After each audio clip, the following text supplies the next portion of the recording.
सीताजी मांगे वरदानवा खड़ी गिरिजा के भवनवा।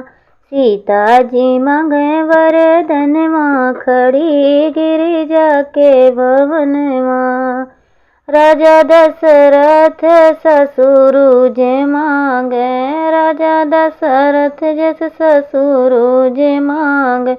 रघुवर का मांगई सजनवा खड़ी गिरिजा के भवनवा। रघुवर का मांगई सजनवा खड़ी गिरिजा के भवनवा।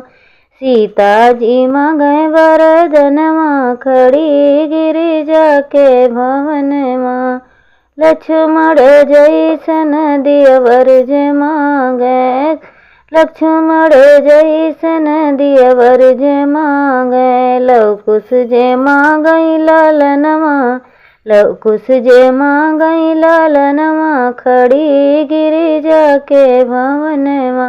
सीताजी मांगे वरदानवा खड़ी गिरिजा के भवनवा। जब सीता निकरी है गिरिजा भवन से, जब सीता निकरी है गिरिजा भवन से। मांगई अवध रहनवा, अरे मांगई अवध रहनवा खड़ी गिरिजा के भवनवा। सीताजी मांगे वरदानवा खड़ी गिरिजा के भवनवा।